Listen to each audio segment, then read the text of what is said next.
Maayong gabi diha ninyo mga bay. Ganina ba sa One Balita Bay nakaistorya nato si Mayor Cebu City Mayor Nestor Archival.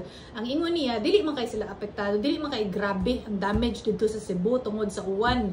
Pero gasigi kuno og uwan unya gimiting niya ang ilang disaster committee, no. Ang ingon nila mas maayo siguro mga magdeklara sila og state of calamity para makapreparar sila kay gani magsige man ning uwan pa. So maayo na gyud na naagi fallback ba. Pero naa siya duha kapanawagan sa mga Cebuano. Ang usa ang ulan sa uron gyud. Unya ang ikaduha ayaw ilabay bisag asa ang inyong mga basura kay ngano mao gyud na magka-clog kay ngano ang kanang mga basura nga gilabay lang no sa mga dan unya way truck nga mokuhag basura amuklag gyud ang mga kanal mga bay. Amo na problema sa atong mga kaigsuonan dinha sa Sugbo.